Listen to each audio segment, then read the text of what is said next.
पहली बार 627 खाताधारकों के नाम सौंपे गए हैं। वे जैन साहब, अब प्रोसेस क्या होगा?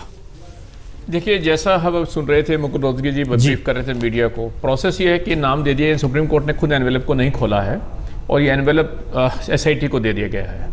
एसआईटी को कहा है कि 30 नवंबर तक स्टेटस रिपोर्ट दे और ये इन्फॉर्मेशन सीबीआई और ईडी से शेयर करे। अब इन नामों की इंक्वायरी अपने प्रोसेस को वेरिफिकेशन शुरू करेगी एसआईटी। सीबीआई से कहेगी कि इसके बारे में वेरिफिकेशन करी जाए, ईडी से कहेगी इसके बारे में वेरिफिकेशन की जाए, और जितनी भी वेरिफिकेशन 1 महीने के अंदर हो जाएगी वो 30 नवंबर तक एक रिपोर्ट सुप्रीम कोर्ट को देंगे कि साहब हमने ये इंक्वायरी की है।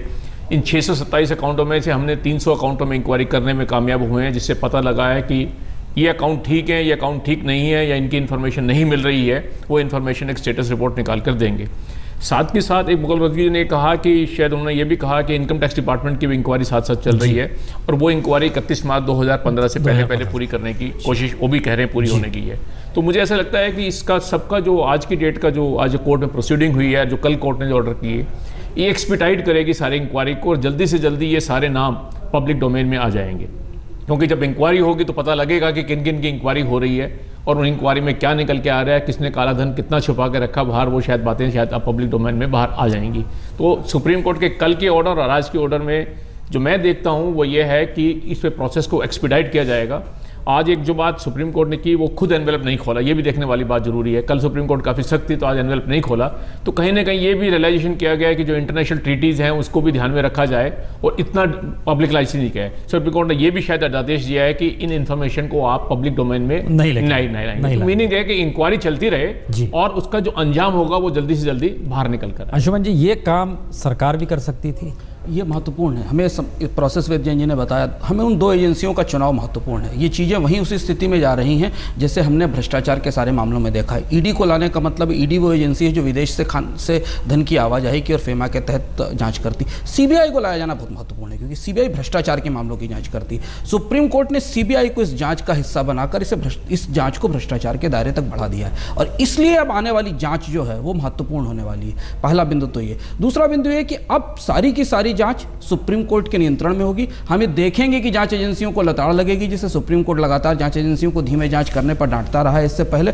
और पूरी की पूरी जांच सुप्रीम कोर्ट के दायरे में चलेगी। ये 2 महत्वपूर्ण बिंदु निकल कर आए हैं। तो पूरा भारत में भ्रष्टाचार की जांच करने वाली एजेंसी और विदेश से पैसे की आवाजाही की वैधता और अवैधता की जांच करने वाली दोनों एजेंसियां इसमें शामिल कर दी गई। इनकम टैक्स को नहीं, ये काम सरकार खुद भी तो कर सकती थी। सरकार खुद कर सकती थी, यही तो बिंदु है। क्योंकि पिछले 3 महीने में शायद इन जांच प्रक्रियाओं से सुप्रीम कोर्ट संतुष्ट नहीं हो पाया क्योंकि एजेंसियां तो सरकार की ही हैं और सरकार लगातार कह रही थी कि वो प्रोसिक्यूशन और जांच की कोशिश कर रही है और 2011 से लगातार हमें देख रहे हैं कि सरकार ने कहा है कि हम इन चीज़ों की जांच कर रहे हैं। अगर आप 2012 के अप्रैल में जो व्हाइट पेपर आया था ब्लैक मनी पे पार्लियामेंट में, उसमें भी सरकार ने कहा था कि हमने 26 केसेस में से 17 पे प्रोसिक्यूशन कर दिया है।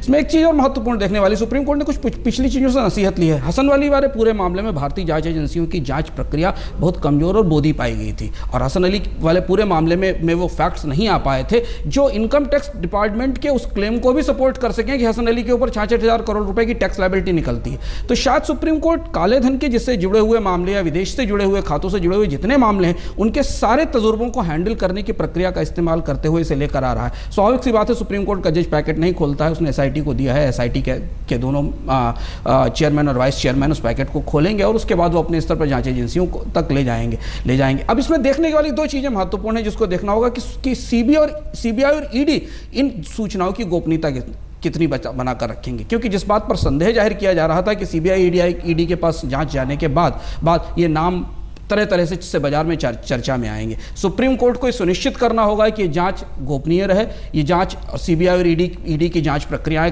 जिस तरीके की हैं हमें सबको मालूम है। और दूसरा ये कि पहली बार इतना बड़ा मामला है जिसमें कि भ्रष्टाचार और विदेश में रखे हुए धन की जांच का प्रश्न है। तो ये पूरा का पूरा जांच प्रक्रिया जो नवंबर तक चलेगी और उसके आगे तक चलेगी वो महत्वपूर्ण भी होगी और काफ़ी चर्चित भी होगी।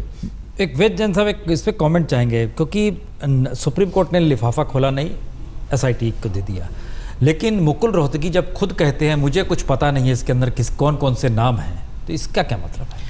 देखिए ये नहीं, वो सरकार की तो देखिए जो है ना बिल्कुल अपना जो स्टैंड है वो बहुत क्लियर है कि ये इंफॉर्मेशन ट्रीटी के अंदर ली गई है। तो ये वो कह सकते थे कि मैं नहीं बता सकता हूं, नहीं, उन्होंने कहा मुझे पता ही नहीं। नहीं, पता ही नहीं होगा, क्योंकि ये इंफॉर्मेशन सीबीडीटी जो कि टैक्स डिपार्टमेंट है उसके पास है और उसी का प्रिविलेज है इस इंफॉर्मेशन का। उसी ने ये एनवेलप बनाया और उसी ने एनवेलप एडवोकेट जनरल को दिया कि आप ये वहां पे सुप्रीम कोर्ट में फाइल कर दीजिए। तो हमको कहा वेरी कर रहे हैं, नहीं, ये नहीं होता है। तो प्रोसेस ये देखिए, सरकार को जानकारी अगर नहीं होती तो 3 नाम सामने नहीं आते जो सामने आए हुए हैं और जहां से ये पूरा इशू थोड़ा सा जो मैंने पहले संकेत किया था, मुकुल रोहतगी साहब नाम नहीं जानते हैं, नहीं पता है, या ट्रीटी के तहत उनको नहीं बताना चाहिए? नहीं, वो बताना नहीं चाहिए और वो सुप्रीम कोर्ट को जब एक सीलबंद लिफाफे में दे रहे हैं तो उनके लिए बताना जानते भी होंगे या नहीं जानते होंगे। हम पहले ये जानते भी होंगे कि नहीं, देखिए प्रक्रिया नहीं जानते होंगे क्योंकि मुझे लगता है सीबीडीटी ने दिया है। मुझे लगता है कि जानते होंगे क्योंकि इन नामों के प्रोसिक्यूशन हो चुके हैं, इनके ऊपर काम चल रहा है। उसकी स्टेटस रिपोर्ट भी सरकार ने बनाकर साथ में पेश की है। तो स्टेटस रिपोर्ट तो सरकार ने बनाई, ट्रीटीज के अटॉर्नी जनरल की भागीदारी। नहीं, मैं इसमें डिफरेंस बताता हूँ। देखिए, आज 3 एनवेलप दिए गए और उन्होंने ये स्टैंड लिया कि देखिए जो आपने नाम मांगे, कल क्या ऑर्डर किया, ये लिस्ट मैंने सीबीडीटी से ले लिया, उन्होंने सील्ड कवर में दिए, आपके लिए आ गई है। साथ में जो आज की डेट में स्टेटस रिपोर्ट है वो भी उन्होंने दे दिया कि हमने टैक्स डिपार्टमेंट ने जो इनके बारे में इंक्वायरी हुई वो रिपोर्ट है, वो ये रिपोर्ट आ गई है।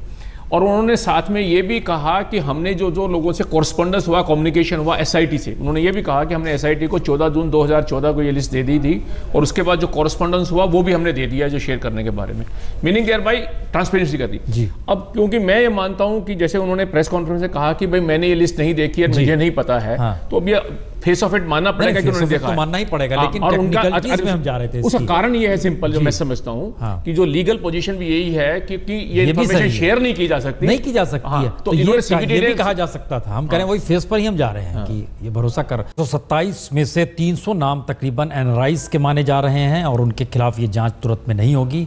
जस्टिस शाह, जस्टिस पसायत जो कि प्रेसिडेंट वाइस प्रेसिडेंट एसआईटी के, उन्हीं के हाथ में सौंपा गया है कि आप इन नामों को खोलिए। संजय इस वक्त हमारे साथ जुड़ चुके हैं चूंकि सुप्रीम कोर्ट से। संजय, एक सवाल हर जहन में होगा, जो काम सुप्रीम कोर्ट कर रही है वो काम सरकार क्यों नहीं कर पाई, या क्यों नहीं कर रही थी, या वो कर सकती थी?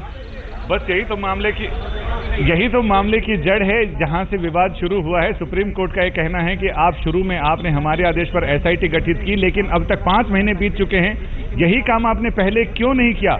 अब जो चीजें कर रहे हैं आप और हमारे आदेश पर करना पड़ रहा है, चीजें शेयर करनी पड़ रही हैं, इससे ट्रीटी को भी कोई नुकसान नहीं और बाकी तमाम चीजों को कोई असर नहीं पड़ रहा। लेकिन आपने अपने दिमाग से, अपने जहन से ऐसा क्यों नहीं किया? हमारे कहने पे क्यों किया जा रहा है? तो इसको लेकर कोर्ट को लगता है कि सरकार की नीयत में कुछ संदेह है और उसी नीयत में संदेह की वजह से कोर्ट इतना नाराज भी हुआ है और कोर्ट ने इतने सख्त लहजे का, सख्त शब्दों का इस्तेमाल किया है कि सरकार को अब मजबूरी में ही सही वो तमाम चीजें करनी पड़ रही हैं जो इनको बहुत पहले कर देनी चाहिए थी।